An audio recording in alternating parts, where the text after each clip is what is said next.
The trial against disgraced Hollywood producer Harvey Weinstein got off to a dramatic start this week.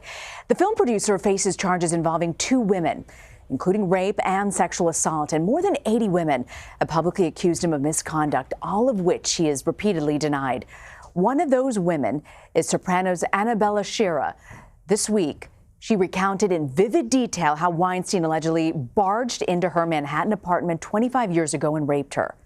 For more on this, I want to turn to attorney and host of the Law and Crime Network, Jesse Weber, who joins me now. Boy, Jesse, there were so many developments this week. Break down sort of the highlights of what happened. Yeah, it was an incredible week. As you know, I've been in the courtroom. I was in there when we saw Annabella Sciorra walk in, and that's just how the week started off. And her testimony was absolutely incredible and very chilling. She detailed how Harvey Weinstein allegedly, harassed, threatened, bullied, and ultimately violently sexually assaulted her. And the account of what happened in the Gramercy Park apartment, where he barged in, used his force, got her on the bed, it was just very disturbing. What was also extremely chilling is what happened afterwards. She talked about the depression that she went into, whether it was substance abuse or actually cutting herself. And then she went into why she never reported, why she didn't speak up about it. It was an incredible day of 6 hours of testimony. She was also facing tough questions on cross-examination by Donna Rotuno, who is one of the attorneys for Harvey Weinstein. Questions about why didn't you remember a lot of these details, inconsistent statements that she made, statements that would seem to suggest that this was a consensual encounter. That was that day. What we followed was even more alarming because the prosecution now had to corroborate that story. They called out 2 women, Cara Young and also acclaimed actress Rosie Perez, to basically talk about how this actually happened. Cara Young talked about how in the 90s she did observe these cuts on Anabella Sciorra. Rosie Perez said that Anabella Sciorra did confide in her that she was raped. Now, Rosie Perez had to put 2 and 2 together later on and figured out that that was Harvey Weinstein. We also heard from a renowned forensic psychiatrist, Dr. Barbara Ziv, who gave another layer of this story. What did Barbara Ziv, because she was testified at the Bill Cosby trial, right? What did she bring to the trial? All right, so one of the biggest hurdles for the prosecution is to explain how did these women either not report this, how did they maybe stay in contact with Harvey Weinstein, because we all have these expectations about what women in this position should do. Right. Well, she was there to dispel those myths, and she said, first of all, about I think 85% of sexual assault cases are among people that you actually know, and in a majority of them, the women do not go to the police. Also, many times, a victim will stay in touch and frequent contact with their accuser. It could be for a number of different reasons, whether it's they want to put this away, whether it's they don't really want to admit what happened. It could be fear.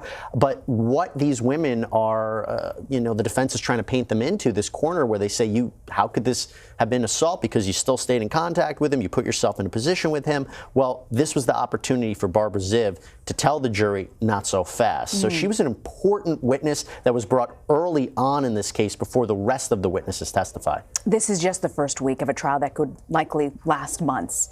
Just based on what you've seen, we know Harvey Weinstein has some of the best attorneys backing him.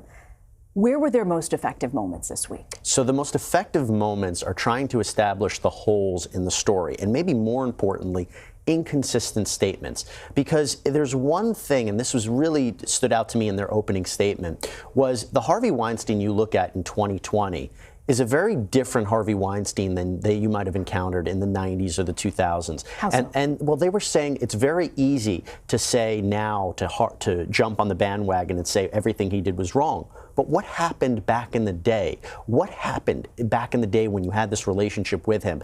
And they accused Anabella Sciorra of switching up her testimony, of switching up things that she said to the DA's office. And those points, I think, were critical to try to show that she is maybe elaborating on things, making things up. Now, again, very tough for the defense to do, but they have no other choice. That's what they have to do. And what does Harvey Weinstein's team need to be most afraid of as we go forward in this trial next week and the weeks to come? Look, the numbers are against him. I'm not talking about 80 accusers because this jury said they wouldn't account for anything that happens on the outside. 6 women are going to testify against him. 6 women.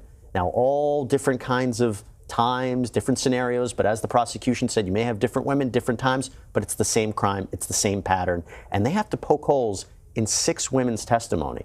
You saying that they're all lying, that they're all making all this up? That's what's tough. And remember, here's the important thing. Anabella Sciorra's testimony, vital. but it's not going to be whether he faces jail time or not, because the real two women here are Mimi Haley, Jessica Mann. They are the majority of the charges. If the jury finds him not guilty of those charges, then Anabella Sciorra's testimony really doesn't matter for that. That's what's so incredible for this case. She just comes in as a secondary point in order to get the highest charge, which is predatory sexual assault. That means that the jury has to believe that he not only did this to Jessica Mann or Mimi Haley, but also to Anabella Sciorra. What are you watching for in next week's trial? I'm waiting to see the rest of the witnesses. I'm waiting to see the rest. I want to see Mimi Haley's testimony, Jessica Mann's testimony. I want to see corroboration, because those accounts were later in time. We're talking 2006, 2013. We might have additional evidence to support their claims as opposed to something that happened in the 90s. And I think that's important for the prosecution, but I'm also waiting to see how effective his defense team is, because of right now, they're doing a pretty solid job at poking holes in some of this testimony. I know all eyes are on impeachment in the coming weeks, but we are following this trial very closely and grateful, Jesse, you could join us to give us an update. Thanks for having me. Yeah, of course. Jesse Weber, thank you.